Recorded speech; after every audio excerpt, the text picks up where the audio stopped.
You don't need to use 3 minutes if you don't need to use 3 minutes. Staff has done a quick calculation for me, and if everyone used their 3 minutes, we will be here for 7.5 hours. I don't think any of us want to be here for 7.5 hours, but we will be here as long as necessary to hear everything that you need to tell us. That's sort of the ground rules. The officer has already, I think the officers have already directed you. We need people to be seated. We don't, no eating and drinking, all that. I think it's been explained to you before. But again, we're happy you're here, and we're looking forward to hearing from you. We're going to begin now with Senate Bill 2, Digital Advertising, Gross Revenues, and we're here to hear from the very distinguished President of the Senate and very distinguished President Emeritus on their presentation. Gentlemen. Thank you. Mr. Chairman, members of the committee, in less than 3 minutes, I'm so honored to be here as former President of the Senate and as a member of the committee as President of the Senate. I helped create an educational initiative many years ago. A funny thing happened. We had a new governor. We didn't fund it properly, and it went by the wayside. We're here now with a new educational initiative called Kerwin. It's going to require billions of dollars of investment. I'm a sponsor either in name or in support of a number of the initiatives that we have here today, racing, tobacco, et cetera, in terms of generating revenues for this project, and including the bill we have before us, which is a tax on digital advertising. You have my written testimony, so I won't repeat it, but it creates 4 categories of taxation on companies which generate more than $100 million a nation worldwide. This is a initiative that's new to the United States. I'm told it generates over $250 million in new revenue that our taxpayers will not have to pay in either property tax, sales tax, or income tax. It's bold. It's innovative. I want to thank the President of the Senate for bringing it to my attention, and I fully support it. And I join with him in asking you to consider our testimony in fully funding Kerwin. Thank you so much, Mr. Chairman. Thank you. Mr. President. Thank you, Mr. Chairman, Mr. Vice Chairman, members of the committee. Thank you, Mr. President, for your ongoing leadership. Today kicks off the first real day of the 2020 session. What happens in here today will set and define the landscape for what the next 10 years looks like for future generations of Marylanders. For the last 5 years, we've been having a conversation about how does Maryland compete in the 21st century. We've come to the conclusion that our answer is to provide for a world-class system of free public schools. That is who we are. That is what we believe. It's easy said, it's hard to do. The good news is we have a report that members of this committee, that members of the legislature, members of the public, parents, students, community advocates, veterans, leaders across the state of Maryland have spent hundreds and thousands of hours talking through. This year, the 2020 session, is our opportunity to decide who we are and what we believe. Today's bill, Senate Bill 2, is the first of several bills that you will see today and throughout this session that start to ask the question, how do we get this done in a way that promotes economic growth, does not overburden Marylanders, but respects the long-term potential of every single child in this amazing state? That's fundamentally the question we have before us.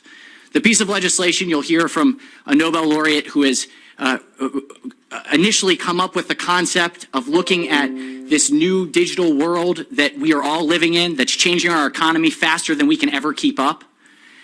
And we stand here now trying to say, how do we prepare our kids for the future? How do we give them the tools they need to be successful in an information overload time? What this bill does is establishes that the companies, the innovative companies who have done some pretty remarkable things over the last 10 years, that they participate in the long-term infrastructure building of this state. That is fundamentally the question. We know right now that this bill isn't perfect. There are technical issues that we have to work through. We have to make sure that we're not making it disadvantageous for local Maryland businesses.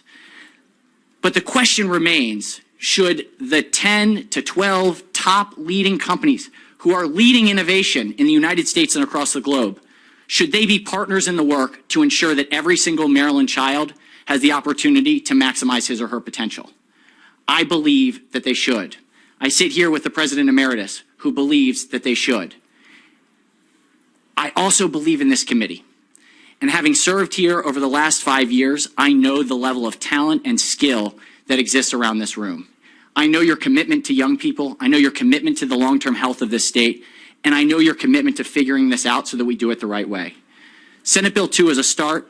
You'll hear a number of initiatives. But today is the day that we start to ask the question, who are we and what do we believe? I believe we can get this done, and this is the first step in that process. Thank you, Mr. Chairman. Thank you, Mr. President. I know I probably should have called up earlier, I think, because as a sponsor panel, I think you probably would have liked Governor Romer and Paul Romer to join you. Would you? Yes, if they would join. Yeah, if you'd like them to join you right now. Welcome, gentlemen.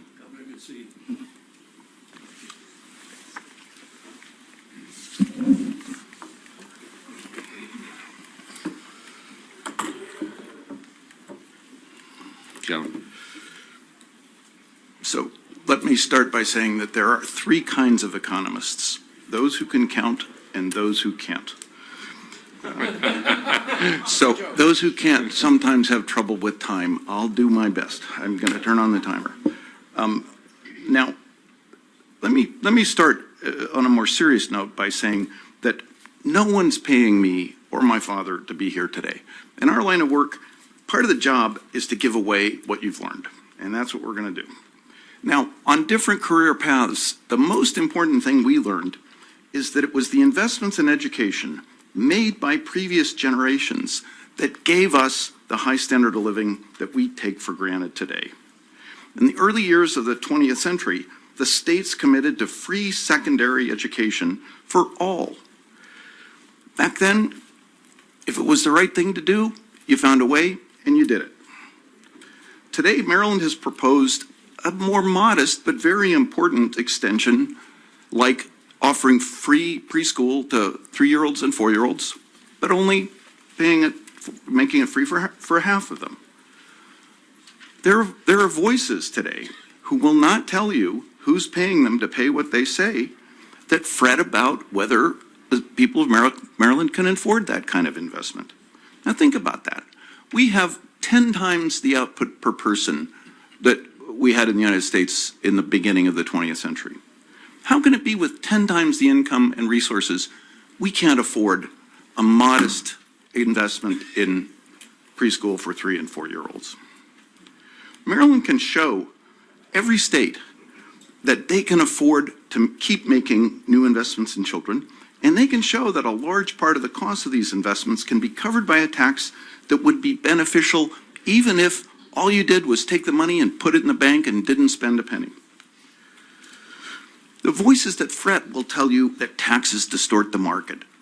But the truth is the market for digital services is broken, and a tax on digital advertising can help restore the conditions that we need for a market to work. Buyers know what they give up to get something from a seller, and buyers can take their business elsewhere if sellers don't deliver what they promise. Now, neither of these things is true in a world where there are dominant platforms that profit in the background from tracking and targeting. But we can have a market for digital services that doesn't work that way.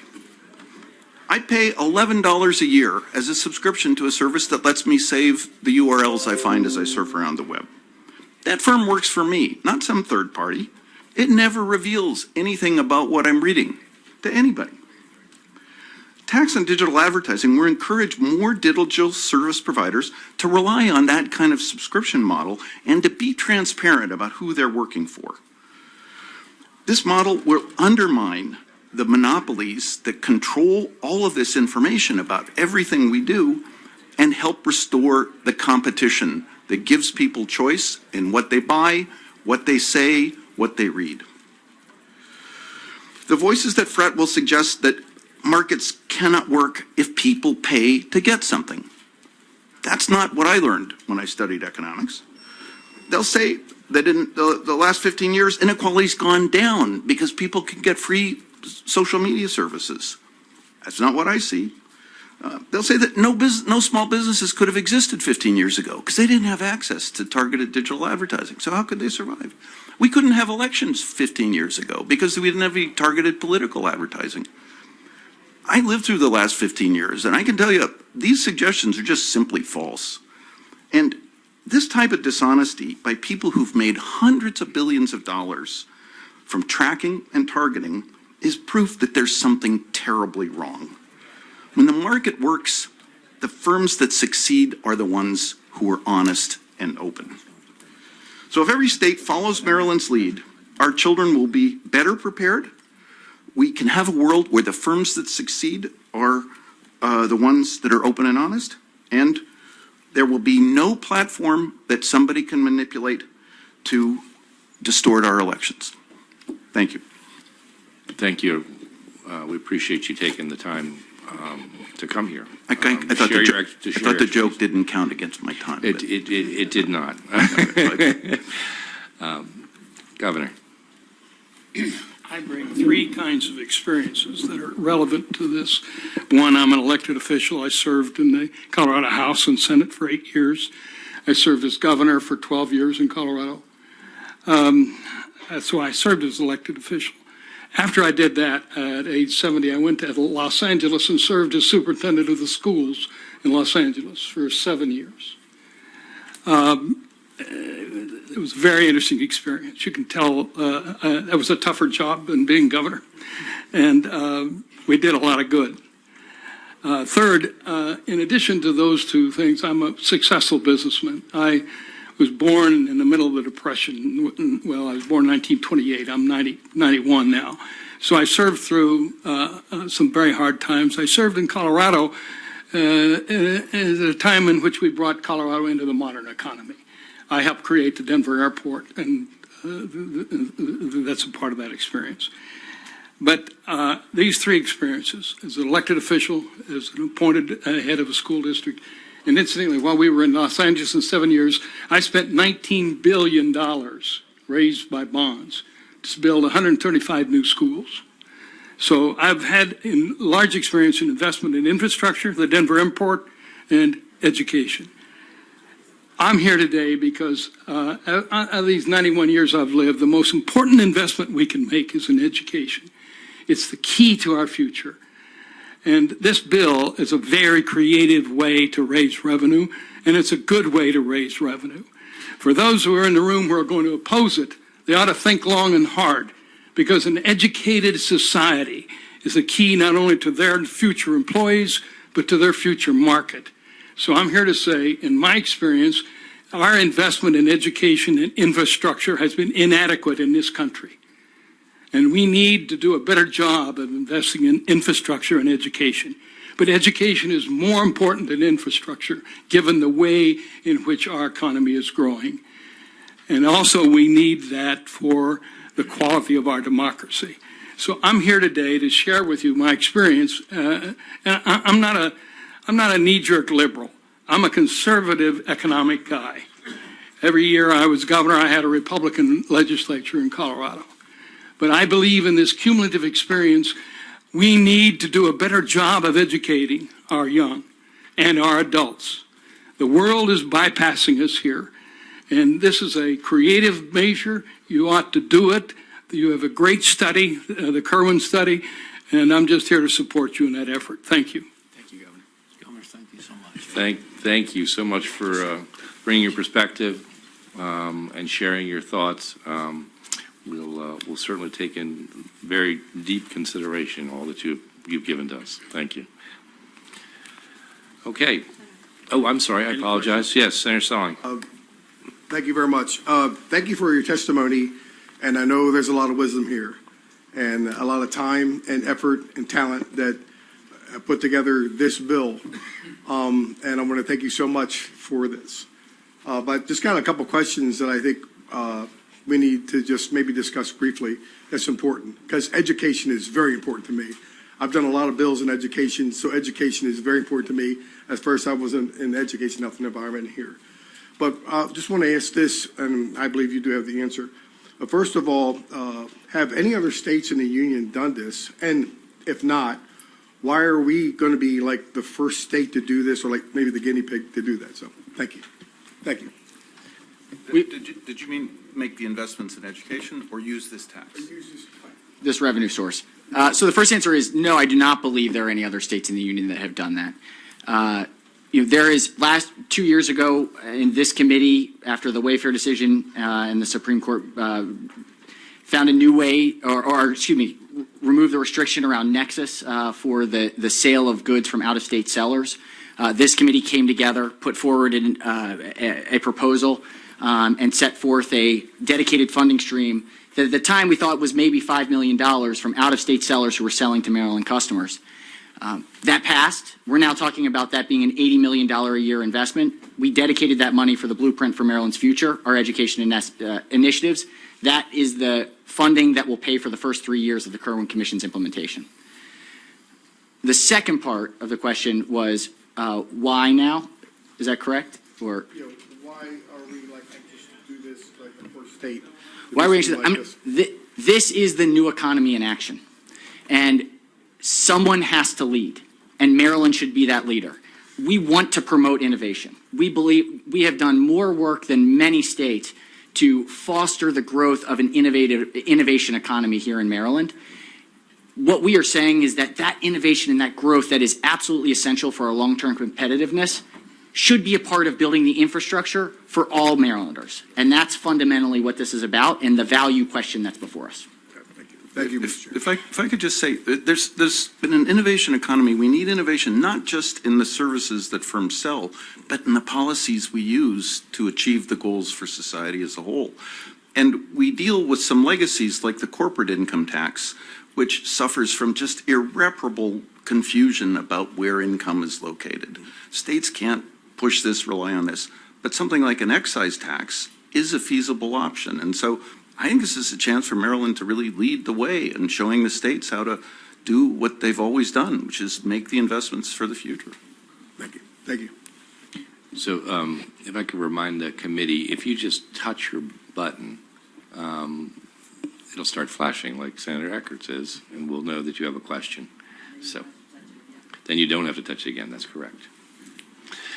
Senator Eckert. Thank you very much. And thank you, panel, for bringing this to our attention and to launch this discussion, because it is important that we maintain innovation, and it is important that we brainstorm how we are going to fund Kirwan.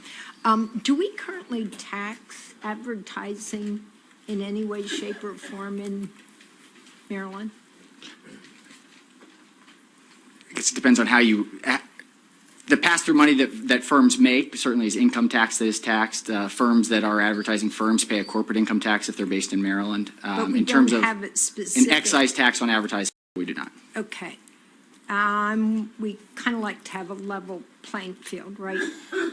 But in our discussion of taxation throughout the years, I think we've always looked at ways to capture taxes on where there are existing taxes rather than creating a new tax, correct? That's true. The idea of platforms that are serving personalized ads using the data that what medications you take, where my kids go to school, that's been accessed for free. That's an industry that's now over $400 billion worth worldwide that didn't exist 20 years ago. So the time has changed and our tax code hasn't. Right, but I guess I'm concerned about creating a new tax versus trying to capture, I guess, like a fee on services used, which is kind of where we've been before, right? Yes, at some point we didn't tax cars because they didn't exist. I think when industries are created, the question is whether or not they should participate in building the civic infrastructure of a jurisdiction in which they're benefiting. And so that's the cost of civic society, and I think that's really what's before us, is whether that participation should continue. And if I could say that there's a very old tradition in economics which says if there's something which is harmful, you want less of it, you should tax it. And as I said, it's good to tax that even if you throw the revenue away or you just put it in the bank. And this tax is not a tax on digital services. If somebody wants to sell subscriptions and provide services for those subscriptions, or buyers pay something to get something, this tax doesn't apply. This tax is targeted at a very corrosive and I think very dangerous business model. Yeah, I hear that, but we traditionally right now do not tax advertising. So from that perspective, it would be new. Thank you, Mr. Chairman. Senator Griffin. Thank you, Mr. Chairman. Just a quick question. I assume probably for one of the sponsors, maybe someone else on the panel. Just trying to make sure I understand the very basic how this would work or how it would be implemented. Can you help me understand just like at the very basic implementation level? Sure. At a very high level, the bill is drafted right now, which of course we believe is going to take some work to make sure that it is narrowly tailored and targeted appropriately. It's complicated. But fundamentally, the idea is that the ads that are served up in the state of Maryland on platforms, the revenue that is generated from the service of those ads in the state of Maryland would be subject to an excise tax. Okay, very good. And that would be applied at the per entity level? To the platforms serving the ads to the consumers in Maryland. Okay, thank you. Thank you, Mr. Chairman. Senator Rosepap. Thank you, Mr. Chairman. I'd like to believe that Senator Miller and Senator Ferguson have come up with a totally unique idea in the world, and that Maryland would be the first. But my understanding is, and this question is really directed to Professor Romer, are you familiar with the discussions in the OECD on this issue? It's my understanding that this week they are meeting on exactly this issue. It's my understanding that the United Kingdom, that France, that Indonesia, that the United Kingdom are all looking at essentially this same issue with essentially similar proposals. Could you tell us a little bit about that? Because I don't think this idea is as new as maybe with the impression was left. There is. I was, in touch with the French finance minister, and after I published this op-ed, we concluded there's an important difference in what we're doing. Okay. What they're trying to do is fix problems with the corporate income tax system that include this ability to shift income all over the world and go to the lowest tax jurisdiction. They're trying to address the sense that some firms are not paying their fair share. Right. That's a perfectly reasonable thing to do. I have to say, the technical complexities in deciding what's somebody's fair share in different places are very difficult. My proposal was a much more targeted proposal because I'm worried about activities that are, destroying our economy, that are encouraging dishonesty, that may undermine our electoral system. So these targeted digital ads based on detailed tracking of what each one of us does are brand new and I think very dangerous. And so I'm saying, don't worry about who's paying their fair share. Let's put a tax on this stuff because we want it to stop. I'd be happy if this tax raised no revenue. The sponsors wouldn't. But if we could get this tax so high that nobody does this digital advertising anymore, they just use subscription, I'd be happier. So, But let me just pursue that a little bit. So there's some technical differences in between what's being discussed in the OECD and this proposal.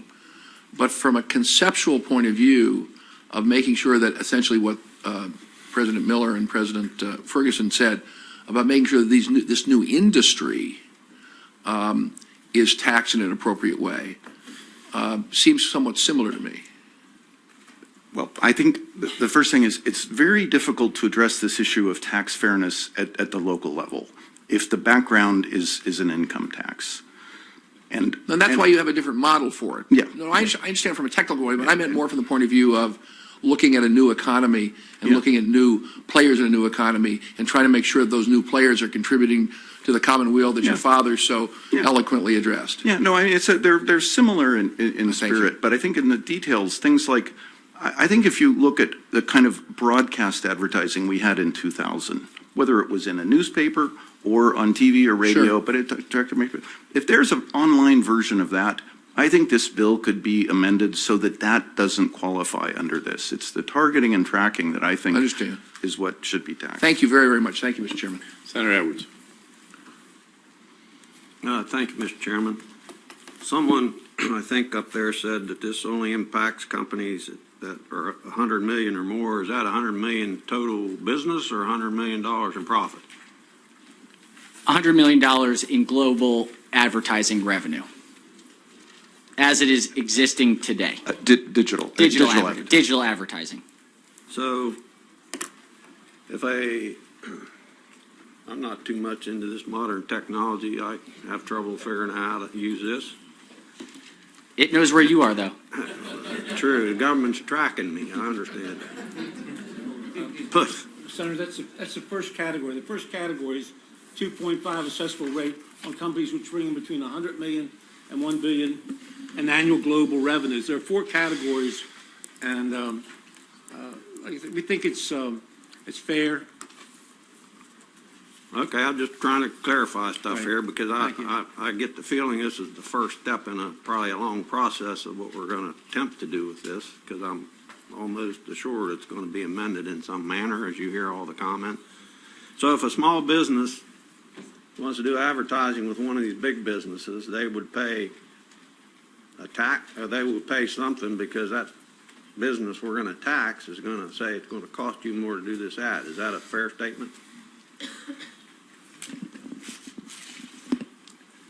I think businesses throughout history have demonstrated an adeptness to passing through taxes. That is a reality of the system. I would say when somebody is buying a personalized targeted ad buy, that is a national ad buy, how handy companies will handle it will be up to those individual platforms. There are some administrative complexities to see if there are ways that we can protect the pass-through in Maryland. But I think for generations, corporations have passed through, which, that is the nature. Value, shareholder value is always a value for the corporate structure in America.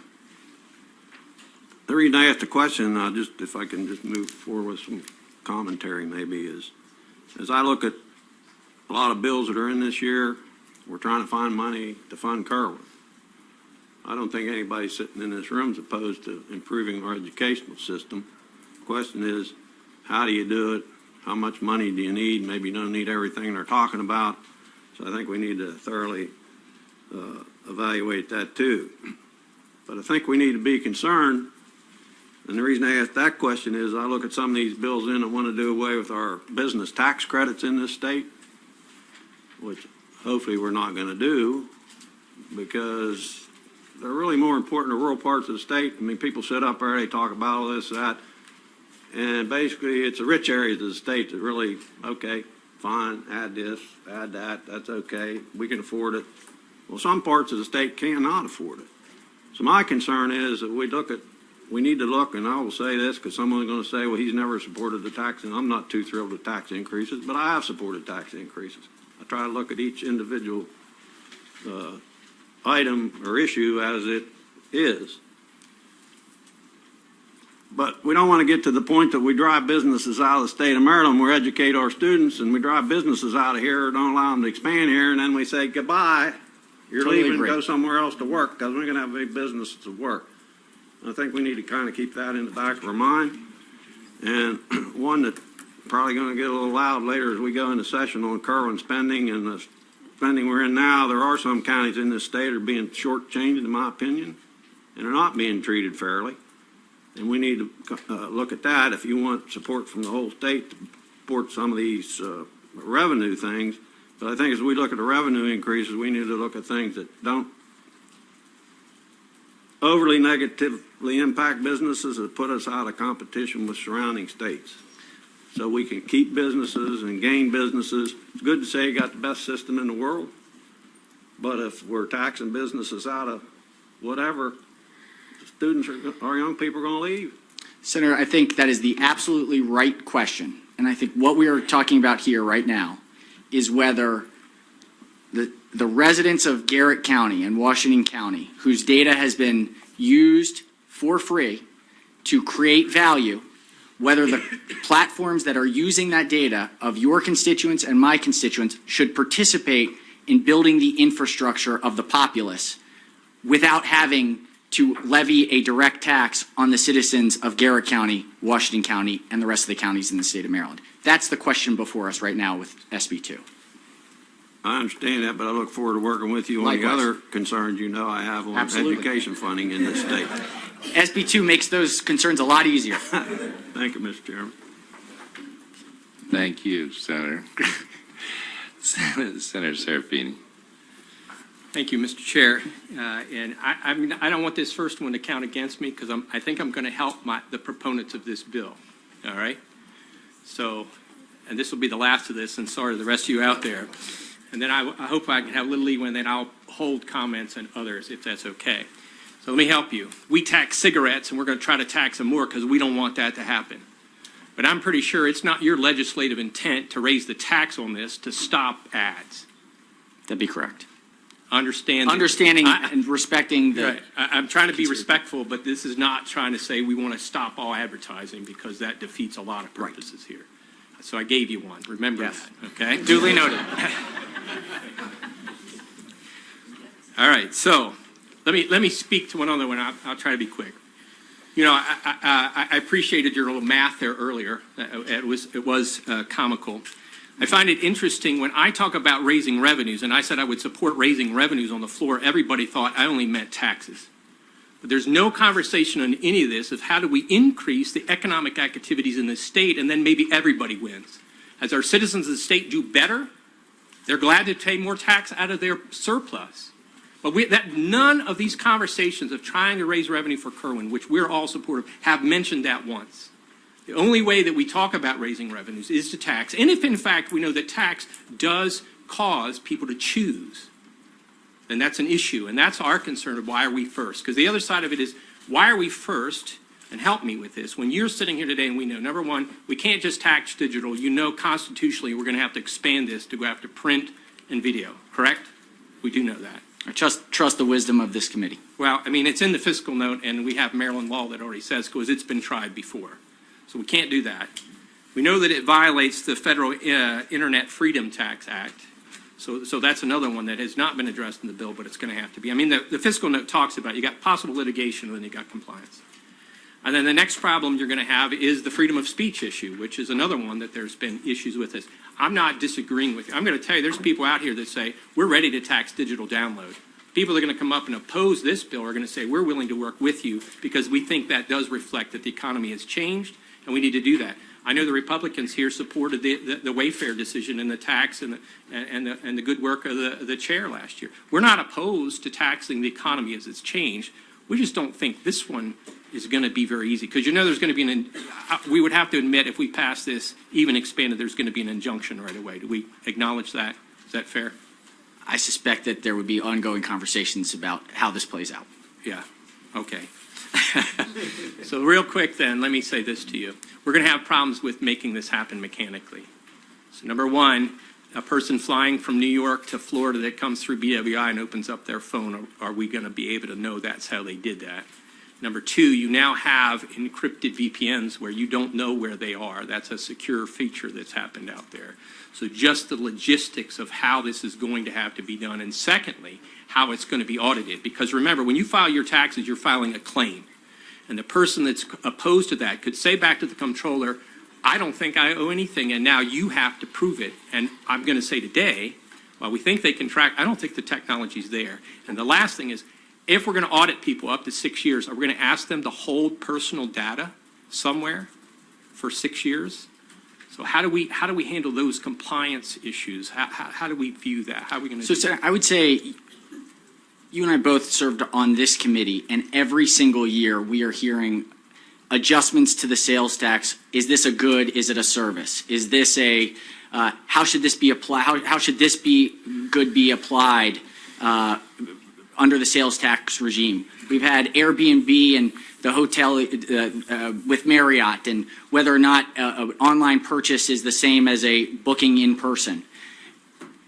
The sales tax has been around for over 100 years, and we're still litigating what is or is not subject to the sales tax. I suspect that any tax regime will have ongoing conversations about its applicability.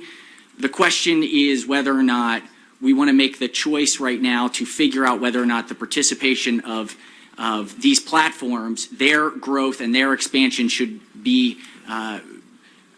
incorporate Maryland's long-term future. Now, the other thing I want to make sure that I say is I fundamentally believe the reason that the Kerwin Commission's report is so important is that if we do it right and if we do it accountably, that is the single best way that we can enhance productivity in the state of Maryland, which will benefit our long-term growth potential. That will be the long-term solution to questions around our ability to grow. Technology or productivity. And I think building a strong public education system will be fundamental to creating that economic growth in the future. I wish we could tap into that today. We don't have that mechanism. Yeah, all right, and I'll follow, and this will be the last, Mr. Chair. So I think that's my issue. I can't ever remember where we've put a bill forward where there were multiple constitutional and significant legal issues that are there. These are not small things. These are big things. And the other issue is it's going to be fought out in the global economy, if you're following the French in that. And so why we would step into this when there's other clear, easier paths and let it happen. So I guess I'm asking you, the legal path that you're going to tell us that you see us moving forward. Because number one, we're going to have to change the bill and tax everything. Number two, we're probably going to have to raise it because our good friends in print media will tell you they're not sitting on a lot of money where it's going to be easy. So we're going to have to raise the limit very, very high. And when we do that, we're going to probably end up with 2 companies that are going to be targeted. And I think that's going to violate the commerce law. So help me, you're the lawyer in this, what that path looks like for us to get there. Very similar to the path that South Dakota took in discussions with Wayfair. Could I just speak to your question about activity in Maryland? Because I think this is an important point. One of the things this industry has done is right now, like 2019, it was like kind of vacuuming up $100 billion a year and dropping that as salaries and profit in New York and San Francisco and a little bit here and there. So things that used to happen in Maryland have all been moved to other places. And part of the intent of the kind of a tax like this is that some of this revenue should stay in Maryland and serve the benefits, the purposes of the people of Maryland. And on the other issues, reasonable people can differ. I don't think the constitutional challenges to this bill will stand. And I don't think the Internet Tax Freedom Act applies at all, because that act only gives a moratorium to firms that protect children from dangerous material. And the biggest actors in this industry have not done that. I mean, they've clearly been, admitted in actions with the FTC that they're not doing that. So. I would say to you, we have a very educated workforce here. We have some of the highest levels, Howard County, the chairs committee, and yet businesses come here, we form it, and we've always lamented that a tech tax transfer doesn't happen here. Tech transfer doesn't happen here. They go elsewhere to form their companies. And I'm afraid that this is the same kind of thing that's going to enforce that kind of, I don't want to be the leader on this. I don't want to be saying we're going to tax and do something that's an additional tax, but we want tech companies to stay here. Image is my concern in this. Thank you, Mr. Chair, for your indulgence. Thank you very much. And if there are no other questions, we'll excuse the gentleman, and thank you so much for being here. That must have been the longest 6 minutes of my life.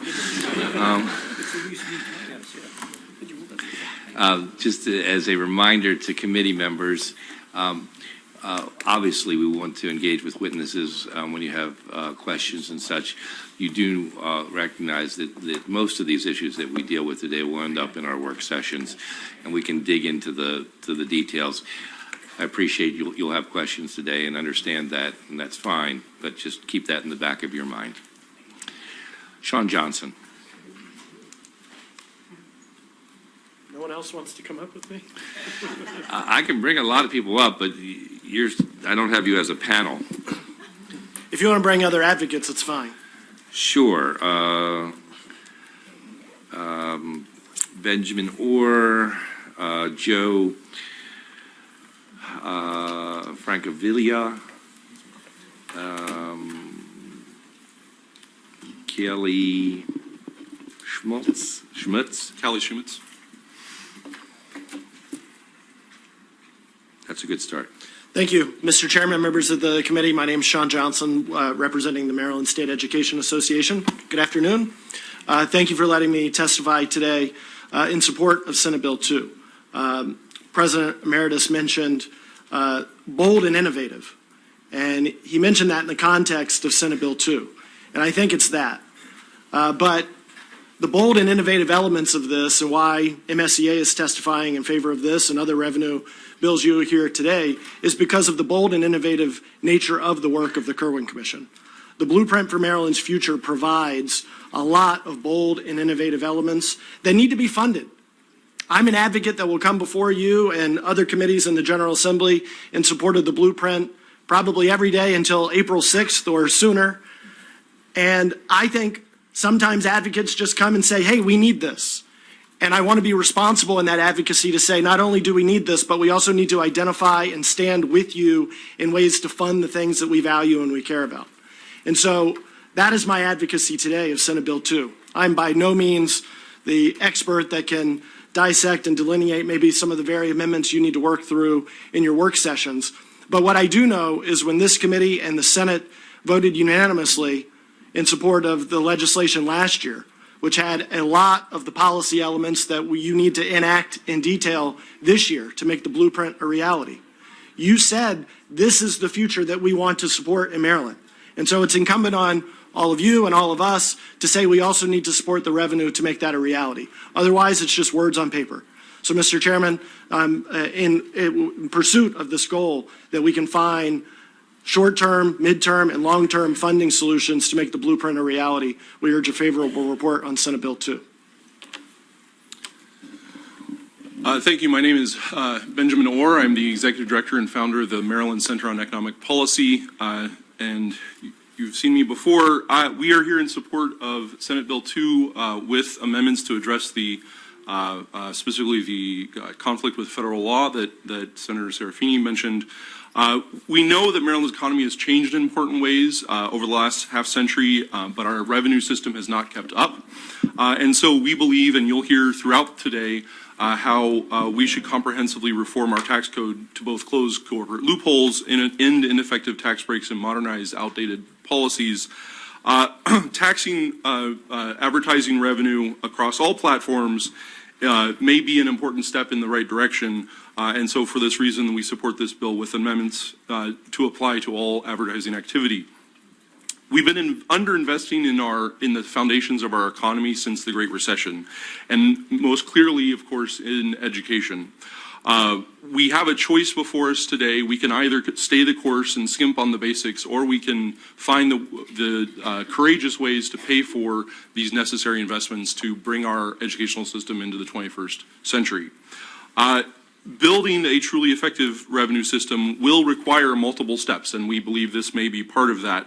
As an aside, and as context for a lot of the testimony you're going to hear, I will remind this committee that Ernst & Young finds that Maryland businesses get $1.25 back in benefit for every dollar they spend on taxes in the state.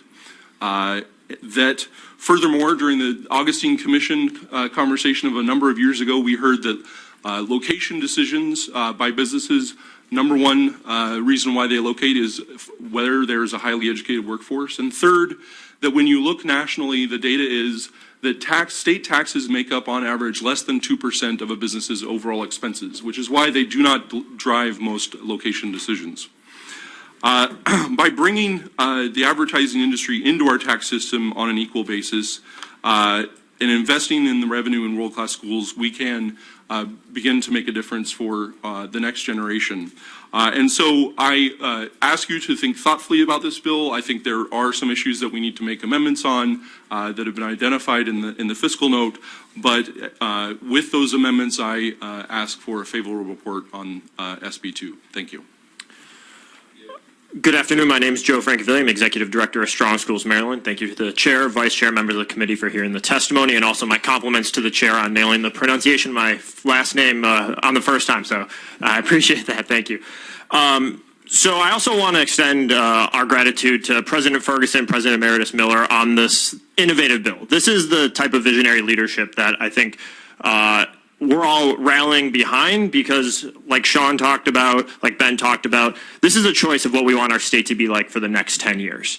Are we going to have the innovative ideas to fully fund our education system? And this is the leadership that says, yes, we will. So we just want to highlight on behalf of our members, which are volunteers and advocates around the state from all different backgrounds and walks of life, that this not only implementing Kerwin, but fully funding Kerwin is our top priority. We know a strong public school system is critical to the long-term success of our state. In order to build strong schools in every Maryland community, we have to implement the new, equitable, accountable, and sustainable funding formula. And this is a key aspect to the sustainable nature of our funding formula. In the written testimony you provided, I included a couple of charts that we found most interesting with this legislation when we're looking at it from our advocates' perspective.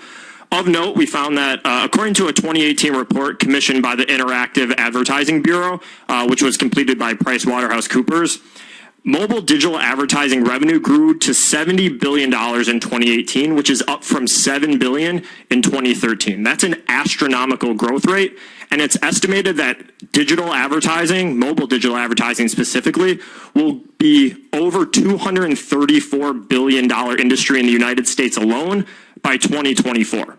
That growth rate, without any return to the communities it's serving, is just unconscionable. And so we've also found that on top of the $235 billion, about $40 billion of that's desktop digital advertising, which is also part of this legislation. And the 10 largest ad companies were responsible for 75% of all internet ad revenues. So 10 companies were responsible for 75% of that profit. So SB2 recognizes the dramatic shifts occurring in our economy and tailors a modern solution to this growing inequity. This is good for Maryland schools, it's good for Maryland families, and it's good for Maryland's economy. Recognizing that no revenue source is sufficient, the strategy envisioned by SB2 will make an important contribution to fully funding the 10-year phase-in of the Kerwin Commission recommendations. We cannot expect to fund a 21st century education system by relying on 20th century ideas. Strong Schools Maryland urges a favorable report on SB2, and thank you for your time. Thank you, Chair Gazzoni and members of the committee. My name is Callie Shumitz. I am with the Maryland Center on Economic Policy, and we are members of the Fair Funding Coalition. So I am here today just to speak very briefly as part of the Fair Funding Coalition. Just want to echo everything the prior panelists have said.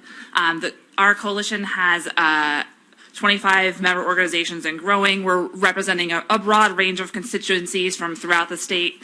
I think you will appreciate, given the busy agenda today, that not everyone is going to be speaking, but we have many coalition representatives here today in the room to show their support. These diverse groups have come together because we recognize that our state is underinvesting in our schools, among other priorities. And as we move forward with the recommendations of the Kerwin Commission, Maryland is poised to invest billions in our schools and really create the education system that our students deserve. The Fair Funding Coalition members are supporting a range of revenue-raising legislation that will support these essential new investments in our schools. We support legislation that will clean up our tax code by closing loopholes, ending ineffective tax breaks that only benefit a few special interests, and modernizing our tax system to reflect the realities of our economy today. And we also support fixing our upside-down tax system that currently allows the wealthiest 1% to pay the smallest share of their income in state and local taxes. Our coalition supports SB2 because it will help create a system that reflects the realities of today's economy and will raise significant revenue that we can invest in world-class schools in Maryland. And with that, I would ask for a favorable report. Thank you. Thank you. Questions for the panel? Thank you all very much. Thank you.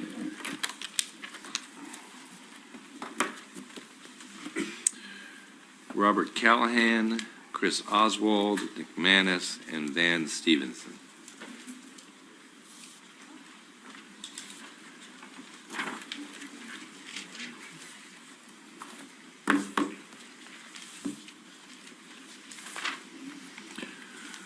Good afternoon, everybody. Nice to see you. Good afternoon. Again? Okay. Members of the committee, thank you for having me, Mr. Chair, and others. Robert Callahan with the Internet Association here respectfully in opposition to the bill. We've appreciated the conversations that we've been able to have with the committee members over the past couple of days on this very complex and important issue. I think we have a number of witnesses who are going to be testifying on various elements of this bill. There are, as has been referenced in the fiscal note and by some of the previous speakers, there are certainly legal concerns surrounding the proposal. Clearly, kind of in our world is the Permanent Internet Tax Freedom Act at the federal level, which we think is clearly implicated. But I kind of want to respond to a little bit of what I think has been a one-sided conversation as far as benefits go. So we've talked about where's the benefit to Maryland of the success of this industry, of the digital economy, where's the benefit?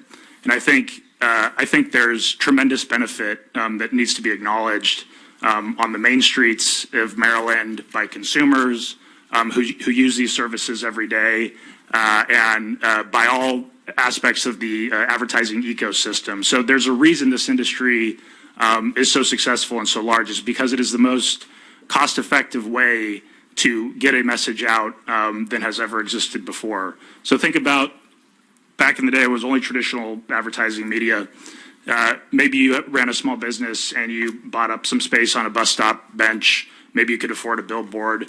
Maybe you were doing well enough you could afford a radio ad, a television ad, what have you. The world is very different now, admittedly, but it's creating tremendous benefits throughout that ecosystem. I can be a small business owner and know that my advertisement is reaching people who are most likely to be interested, potentially better than any previous form of media, potentially interested in my product. I'm a small business. I'm reaching new consumers that may come visit my bakery. I'm a nonprofit, I'm a charity. I'm reaching people who are most likely to become supporters and donors, all for a fraction of the cost. So really, at the end of the day, despite the fact that big consumer brands, big well-known platforms are, helping create this environment that works, the small business owner, the consumers are the ones who are also benefiting from it in their ability to generate new business, to try new places. I want to go try the gym that's the local gym instead of the big guys, and I wouldn't have known about it unless I saw it on my mobile device. So there really is tremendous benefit out there, and I just don't want that to be lost in the conversation. I think there will be a number of other points that we would also echo made from some of the other panelists, but I'll end there at 3 minutes. Thank you, Mr. Chairman, members of the committee. My name is Nick Manis, here representing the Motion Picture Association. The Motion Picture Association was our first client back in 1974. We're proud to continue to represent them. One of the things I've learned over the years, though, is that your life down here isn't long if you always oppose the Senate President's bill. So I'm not going to talk much longer and pass it over to Van Stevenson, who's the Senior Vice President of the Motion Picture Association, and let him take the brunt of this. And we look forward to working with the work group in the future on this issue. Thank you. Thanks a lot, Nick. Anyway, Mr. Chairman, members of the committee, Senate President Ferguson, Senate President Emeritus Miller, appreciate the opportunity to be here. First, I'd like to say I think based on all of our companies, including the Walt Disney Company, Paramount Pictures, NBC Universal, Netflix, Sony Pictures, and Warner Brothers, we all support education and the fact it should be fully funded. And our companies pay lots of taxes all over the country and in the state of Maryland. We just don't think this revenue source is the appropriate way to go. Number one, our broadcast and cable program services, which for example, would include ABC, CBS, NBC, CBS All Access, ESPN, BET, just to give you a few examples. We already pay to the state of Maryland on gross revenue on the advertising earned from those particular services and others. Therefore, this new digital tax would actually be double taxing the same revenue, because all of our services that you receive on traditional broadcast or cable have all migrated to the internet, either in applications that are already there or, for example, through your cable services, which you can access in the internet. All of that advertising is digital.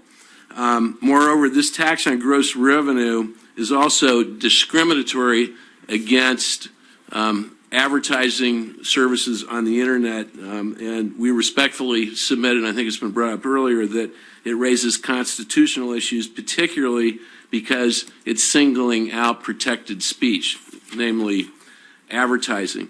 In addition, the tiered tax imposes the highest tax burden on large companies only on digital advertising, but it doesn't impose a corresponding tax on revenue from tangible or bricks and mortar advertising.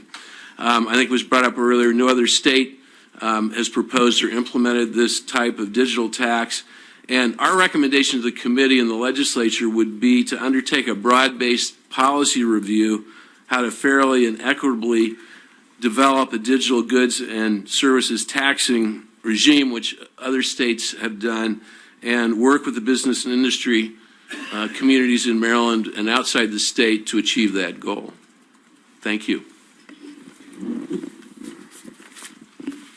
Thank you, Mr. Chair, members of the committee. My name is Christopher Oswald. I'm Senior Vice President for Government Relations with the Association of National Advertising. And by way of introduction, the ANA is the largest and oldest advertising business association in the country. We include in our membership nearly 2,000 companies and marketing solutions providers with representing 25,000 brands that engage almost 150,000 industry professionals and collectively spend or support more than $400 billion in marketing and advertising annually. Nearly every advertisement you'll see in print, online, or on TV is connected in some way to ANA members' activities. Additionally, we also count amongst our membership a large number of nonprofit organizations and charities that rely on digital advertising to conduct their missions. And while we agree that the importance of securing more funding for Maryland education is a noble task, we nevertheless believe the proposed tax on digital advertising revenues contained in SB2 represents one of the most serious threats to commercial advertising in the United States that we have encountered in several decades. On behalf of the hundreds of thousands of Maryland businesses and businesses across the U.S. that advertise to Maryland residents, we urge this legislation receive an unfavorable vote from this committee, or unfavorable report. If enacted, Maryland would become the first state or locality in the U.S. to impose a targeted punitive tax on the gross revenue derived from digital advertising services. Only 2 states currently tax advertising services at all under their generally applicable broad-based transaction tax. However, those statutes are not, those states' taxes are not on gross receipt taxes, such as those contemplated by SB2. I'll forego the constitutional arguments because I think they'll be brought up later by other panelists, but I'll simply say that proposals that are similar to the tax on digital advertising, they failed in other states in the past. Arizona, Iowa, and Florida have each passed broad advertising taxes years ago, and each state later repealed its tax because it hurt their local economies, and they proved impossible to administer. Since 1987, the year Florida adopted and later repealed a state tax on advertising just 8 months later, broad advertising taxes have been considered in more than 40 states and rejected by all of them. Mr. Chairman, members of the committee, I thank you for this opportunity to testify. And again, I would urge you and the committee to issue an unfavorable report on SB2. Thank you. Questions for the panel? Thank you. Ashley Duckman, Alex Probst, Joseph Henchman, Pat Reynolds.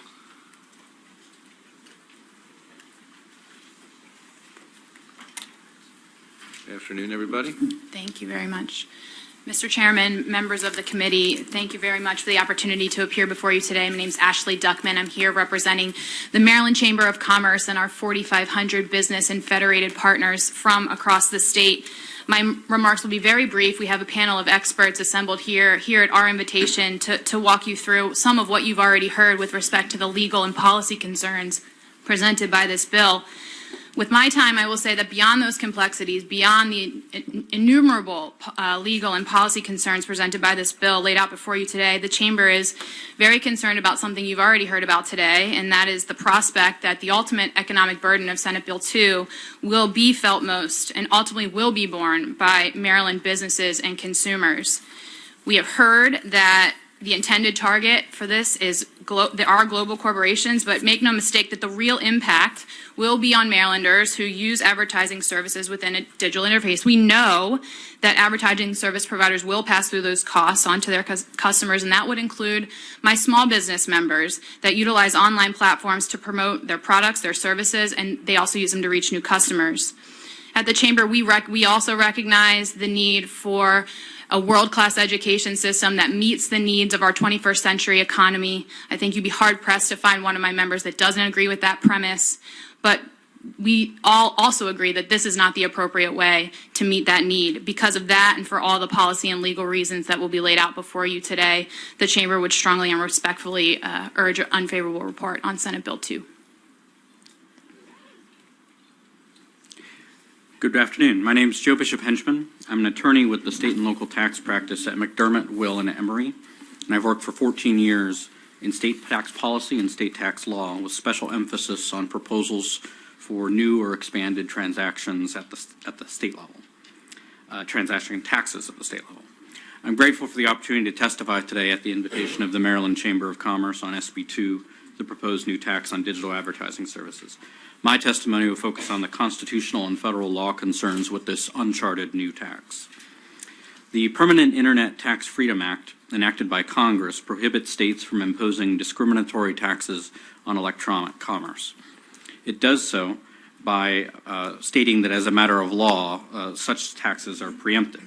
Those taxes being any state-level tax that is on electronic commerce transactions that is not generally imposed on similar transactions not involving electronic commerce. The digital advertising tax proposed by SB2 would result in a prohibited discriminatory tax on electronic commerce in violation of the Act. So, for example, the new digital advertising services tax created by SB2 would discriminate against digital advertising service providers because Maryland does not also tax service providers of non-digital advertising. And even if similar advertising services are alleged to be subject to the Maryland sales tax or other taxes, differences in rate or incidence of the tax would independently still result in a discriminatory tax in violation of federal law. Additionally, SB2 would unconstitutionally discriminate against interstate and foreign commerce by imposing a punitive digital advertising gross revenues tax only on large companies based on an arbitrary threshold of global annual gross revenues. The larger and more global the company, the higher the tax rate. While this may be politically popular, taxing out-of-state and foreign companies more heavily than in-state businesses is constitutionally suspect under the Dormant Commerce Clause of the U.S. Constitution. A long history of federal cases, detailed in my written testimony, have struck down efforts by state and local governments to use extraterritorial receipts to discriminate against interstate businesses and in favor of hometown businesses. Additionally, the digital advertising gross revenues tax may violate the Equal Protection Clause because it lacks a rational basis for discriminating against advertising services provided on a digital interface. And indeed, one of the witnesses brought up by the proponents emphasized the goal is to discriminate against this industry and to drive it out of business. And finally, the proposed digital advertising service gross tax also raises significant First Amendment concerns due to the fact the tax would in effect regulate commercial speech by forcing just digital advertising service providers in Maryland to either cease allowing Maryland customers to view ads or substantially increase their fees. Because of these concerns, this law would not provide a stable funding stream and would potentially result in a net loss, as happened after the Wynn case obligated the state to refund money collected unconstitutionally. Thank you again for the opportunity to testify before you today. Mr. Chair, Mr. Vice Chair, good afternoon. My name is Pat Reynolds, and I'm with the Council on State Taxation. Thank you for the opportunity to be here at the invitation of the Chamber. For those of you who are not familiar, the Council on State Taxation, known by our acronym COST, we are a nonprofit trade industry group, and our members consist of about 550 or so large multi-jurisdictional businesses. And our mission is to preserve and promote the equitable and non-discriminatory taxation of those businesses. So in other words, we do not advocate for no taxes. We advocate for fair taxes. And we are a very policy-driven organization. All of our policies are available publicly on our website. And that's what I want to focus on in today's testimony. And in that this tax is a new animal, right? Our organization has a policy statement on the taxation of business inputs, and our organization has a policy statement on gross receipts taxes. This is kind of a combination of those two. But if you look at the underlying tax policy principles which this bill would implicate, you have three major areas. One being the issue that has been brought up several times in this hearing, including by Senator Edwards, where you have to ask yourself who is going to bear the economic burden of this tax. Is it just the big businesses that you are taxing, or is it the folks who want to buy the services of that tax? And will the large businesses simply eat that tax, or will they pass that on in the form of higher prices to the businesses in Maryland who want to use those services? And will those businesses in Maryland eat those increased costs, or will they pass it on to the consumers of Maryland? And that's a principle that we refer to as transparency. And this is, in fact, going to be a hidden tax that if you contrast this with a sales tax, a consumer goes and they buy something at the store, they can very clearly see what the tax rate is when they're buying it. This would be more of a hidden tax. Two other policies that this would implicate is fairness, and that's already been talked about several times today in terms of singling out one particular industry. And then finally, economic neutrality. And economic neutrality stands for the proposition of is this tax going to make businesses in Maryland more competitive or less competitive? And we think that the increased costs would make it less competitive. I'm happy to answer any questions.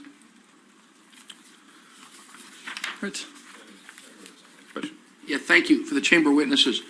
I'm curious, how do you, excuse me. Oh, I'm sorry. Go ahead. Did I speak out of turn? Senator Roosevelt. Yeah. It's your committee. You never speak out of turn. No, it's his committee.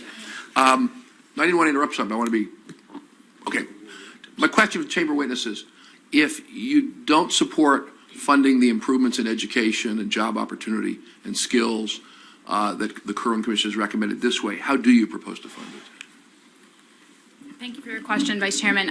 I don't think that we're suggesting that we don't agree with funding Kerwin. I don't think I suggested that in my testimony, and I think that we'd be looking forward to the opportunity to work with this committee to figure out from among all the proposals what makes the most sense. I think this one, based on the fact that we've heard about the complexities of it on its face and of the legal and policy concerns that have been laid out before you, we don't agree that this is the way to do it. We understand that. So this is your opportunity to tell us how you would like to fund it.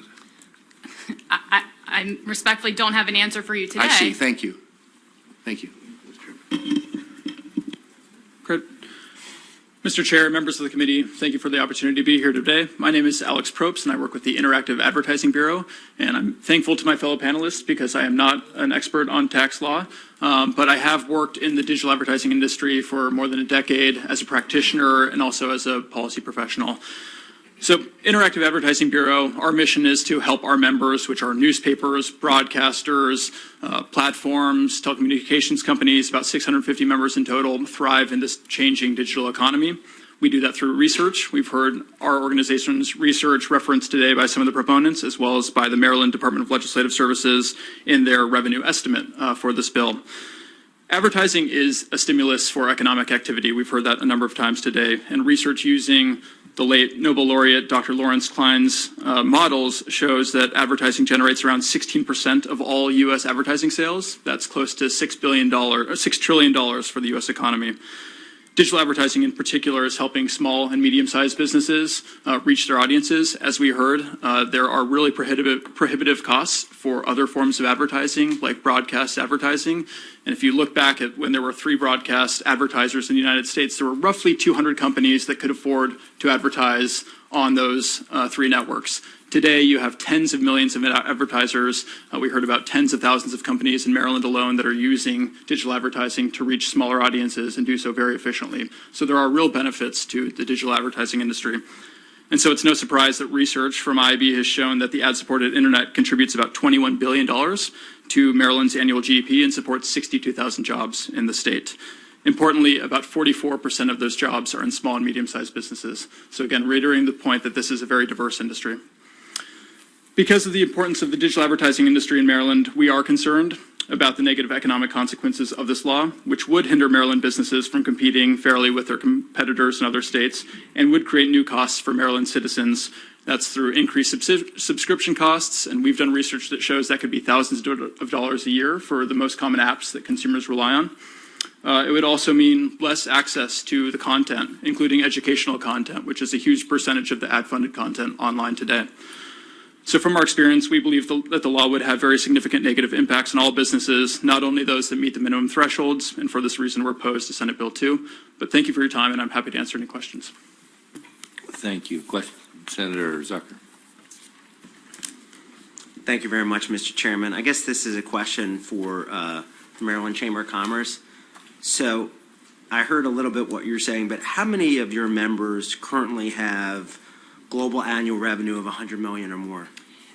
When we were presented with this bill, we started doing that research. We have about 4,500, so we have to cull through that. About the upper echelon is something about, I don't know, maybe 50 or more. We have to still go through that data to figure out You have the exact number. 4,500 members that are... No, I'm suggesting we have 4,500 members, and so we're combing through, okay. presented with this bill, combing through that to Got it. figure out what that looks like. I don't have an exact number today. So right now you haven't identified any, but you're still looking through it. Yes, correct. Well, let me know if you find one. Thank you. Thank you. Questions? Thank you very much. Clark Rector, Rebecca Schneider, Matt McDermott, Sean Looney, Chris Costello.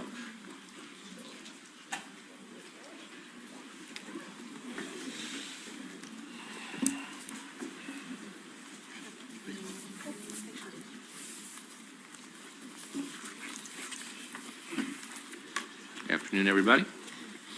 Good afternoon. Thank you, Mr. Chairman and members of the committee. My name is Clark Rector. I am Executive Vice President of the American Advertising Federation. We're the umbrella association for the advertising industry.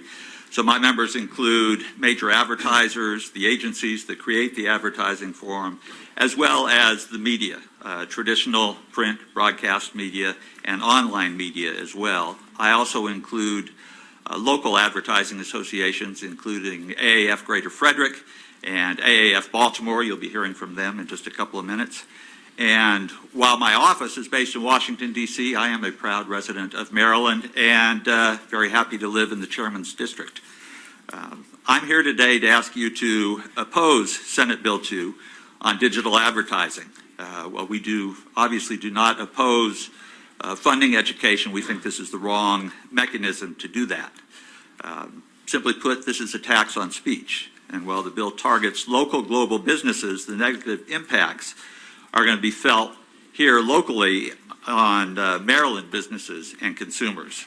Other witnesses are going to talk about the constitutional, administrative, and discriminatory problems with the bill, but I want to push back a little bit on the notion raised earlier that advertising is something negative to the state of Maryland. According to Nobel Prize winning economist Lawrence Klein, winning the Nobel Prize. He's one of the ones who can count. In Maryland, advertising helps generate over $101 billion, or 14.5% of economic activity. It helps produce over 393,000 jobs, or 15% of Maryland jobs. And every $1 million spent on advertising supports 82 Maryland jobs. Increasing the cost of advertising, as Senate Bill 2 would, is inevitably going to cause those numbers to fall. Advertising is the main and often the only source of revenue for the media, including online media. Countless Maryland websites are dependent on advertising revenue to survive, and SB2 would increase the cost of advertising on those sites.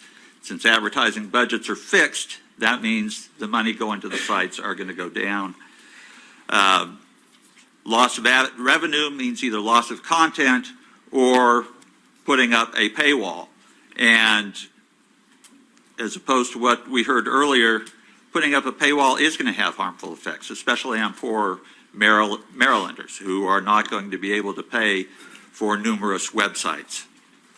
Responsible use of data allows Maryland companies to compete on a global basis, and I would urge you to, since my time is up, urge you to oppose this bill. And I thank you for the opportunity to speak to you today. Hi, thank you very much, Mr. Chairman. Chris Costello, I'm here on behalf of the Howard County Chamber of Commerce. I won't add anything more to what's been said other than to say that the Chamber has many of the same concerns that others have raised concerning the constitutional and legal problems that this bill would encounter, and would ask that the committee give this very serious consideration. On that ground, and and many of the other objections that have been raised, the Chamber has asked that you give this an unfavorable vote.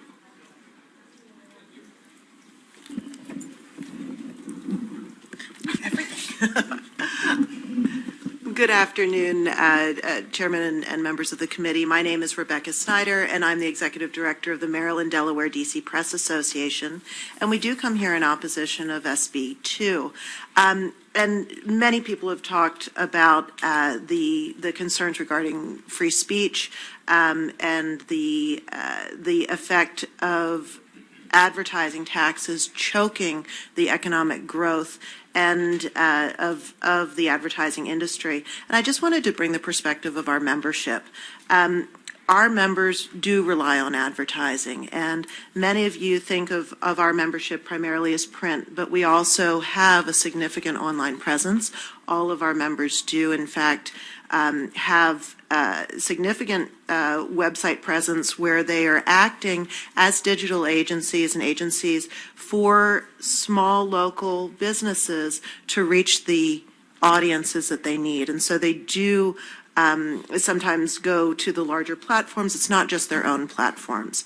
And so knowing that advertising dollars are generally fixed, it's a big concern for our members that that advertising budgets will be cut or split because of this tax, and in general, Maryland will not be as competitive. So many of our members are bidding for work outside the borders of Maryland.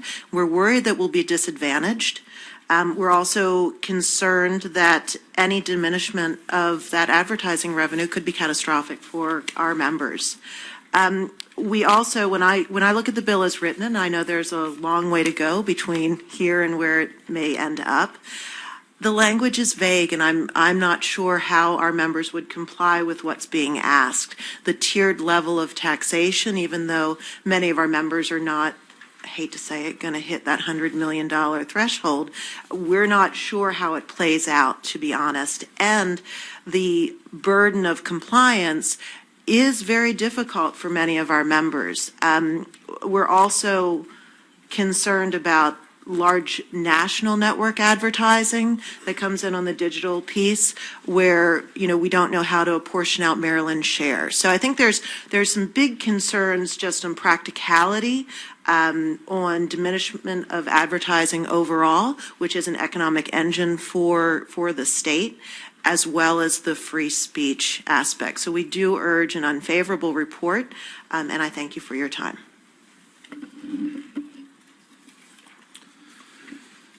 Matt McDermott for the AAF Baltimore, American Advertising Federation of Baltimore. I want to thank the committee for the opportunity to testify in opposition of this bill.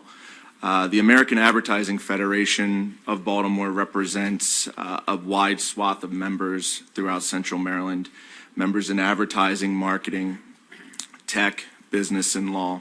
Among them is the agency that I'm a partner at, ID5 in Baltimore. Recently, my inbox has been lighting up like a pinball machine as members have reached out to ask, how will this tax affect our industry? And much of their disappointment, my answer is it depends. Right now, as it's written, this bill is a choose-your-own-adventure story premised on a thought experiment in a New York Times op-ed. Before we can even begin to understand the impact of the bill, we need a clearer definition of what revenue derived from digital advertising is. And before we can even do that, we need a better definition of what digital advertising is in this bill. I can help with that second part. Digital advertising is more than a banner ad or a search ad. It's a radio spot on Spotify. It's a video that runs on a local TV station's website. It's a website. It's a podcast, a sales call over VoIP. It's an email coupon. It's an Amazon listing. I can go on and on. It's a sponsored tweet from a political candidate campaign. Beyond that, we haven't truly identified who actually picks up the tax tab. Is it the platform that serves ads, such as Google or Facebook, and that seems to be the intent? Or is it the publisher that sells ad space, such as the Baltimore Sun, which is owned by Tribune, or the company that buys it, such as Under Armour, which is very much over $100 million threshold, or even the agency that creates it, such as ID5. Now, ID5 is in an unusual position because most of our clients are nonprofits. They depend on digital advertising because it's affordable and it's measurable, and allows them to stretch their donor and taxpayer-funded budgets as far as they can go to maximum effect. While these organizations, such as Facebook and Google, are going to potentially pay for this, you can guarantee that it'll be passed down to organizations like the Maryland Food Bank or the Maryland SPCA. This bill intends to snipe global media for quick cash, but instead it's really just waving a bazooka in Maryland businesses' general direction. And on behalf of that, and because of that, I urge the Maryland Senate to issue an unfavorable report on SB2. Thank you. Sure thing. Mr. Chairman, members of the committee, Sean Looney from Comcast NBC Universal. And if you don't mind, I'm going to kind of go back to where we were an hour and a half ago. And I want to thank the two Senate presidents for their bold leadership. And leadership requires asking tough questions, and we've begun that. And I think the questions are, how do we update our tax structure to be consistent with changes in the economy? I've been working in Annapolis for 27 years. For 27 years, we've been discussing this. This committee in particular has looked at this. So I think this is a new phase, and I think it's worth looking at. I think that the Senate president has made an example of where you buy a CD and pay a sales tax on that. You don't pay for Spotify. Things like that, to answer Senator Rosebef's question, I think are areas we can look at to find new revenue. Let me be clear, too. As a representative of Comcast, we're one of those companies that, and I know the advocates for strong schools, and I absolutely unequivocally agree with them. We need well-educated, well-trained workers. Comcast is expanding in Maryland because of the availability of well-qualified, well-trained workers. So we can attest to it, and I think a lot of other companies would say the same. So I want to make sure that Kerwin succeeds in its overall goal. And I think one of the things we have to do to make sure it succeeds is to make sure there's a sustainable source of funding. One of the education advocates mentioned that. And you've heard all the problems with this proposal. Maybe they can be fixed in a work group. I don't know. But I do know that if Kerwin is to succeed, we need to come up with sustainable sources of funding for it.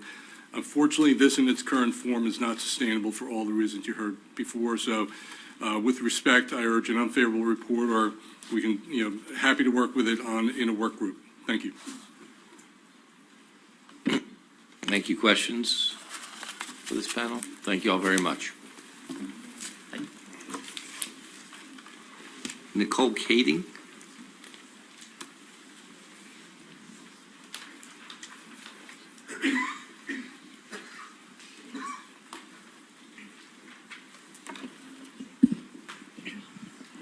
Mr. Chair, Mr. Vice Chair, members of the committee, thank you for allowing me to testify today.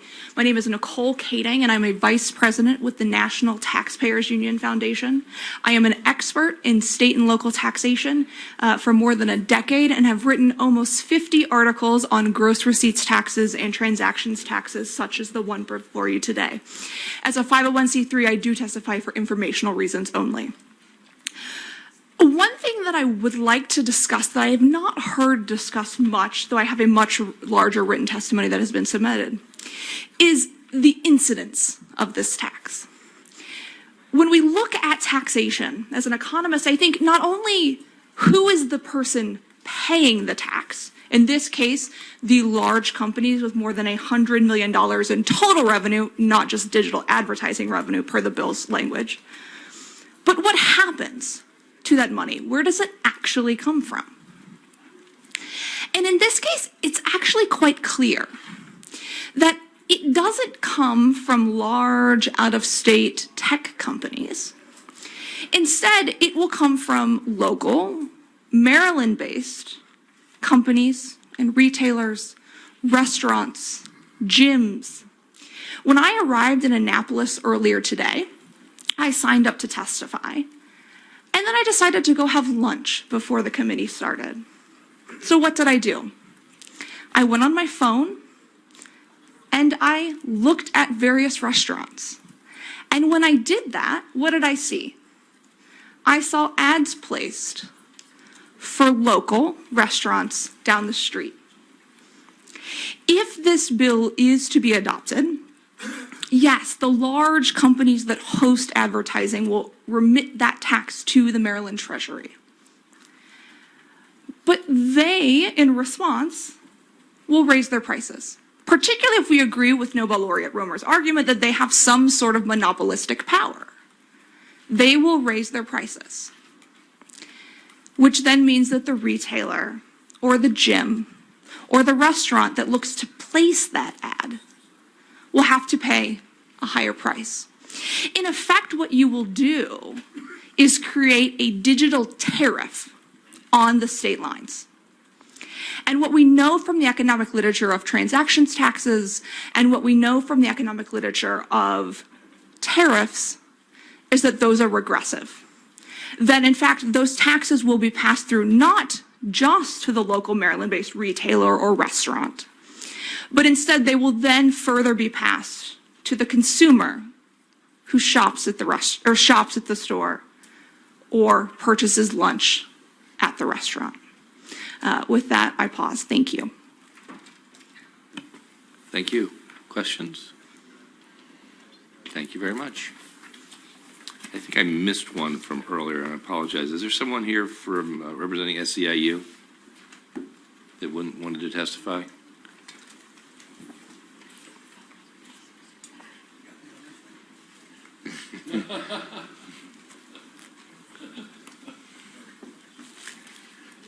If you could just give us your name and. Mr. Chair and members of the Senate Budget and Taxation Committee, my name is Dolly Kildee, and I'm here today as a proud member and leader of SEIU Local 500. Local 500 represents over 20,000 working people in Maryland, Washington, D.C., and Virginia. Our union is made up of support staff in Montgomery County Public Schools, family child care providers, adjunct faculty at several Maryland colleges and universities, staff at nonprofits, and many other working people across the region. Thousands of our members and I work, or have worked, as educators. Collectively, we have spent years teaching and caring for the future generations of our state. It's the reason I'm here to support Senate Bill 2, which will raise revenues from digital advertising in the state to help fund our schools. It's a measure that isn't just the right thing to do, it makes sense. Small businesses all across our state contribute to our children's future by helping to fund our public schools. The question remains, though, what about the online transactions that happen every day? Is it fair that we ask brick and mortar businesses to pay their share without asking online advertisers to do the same? Last session, the General Assembly succeeded in righting part of this wrong by making sure online retailers could no longer avoid paying sales tax. Now it's time to complete this process by making sure another class of online businesses, advertisers, also pay their fair share. As we undertake the most comprehensive transformation of our education system in a generation, Maryland will need to find new and innovative ways to gather the revenues necessary to give our children the education they deserve. That's exactly what SB2 offers, a way to raise revenues for our children that keeps up with the changes in our technology, our economy, and the digital marketplace. It's time for our tax code to start catching up with the new economy. And what better motivation than caring for our children? Today, we're asking you to consider the benefits that SB2 will offer for children in public schools across Maryland and to support this innovative piece of legislation. Thank you. Thank you. Questions for the witness? Thank you very much. I believe that's all that I have for this piece of legislation. Was there anyone else? Great. Thank you. We'll move on to Senate Bill 279.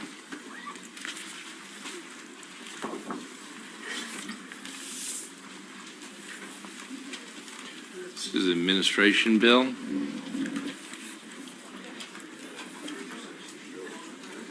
Kara and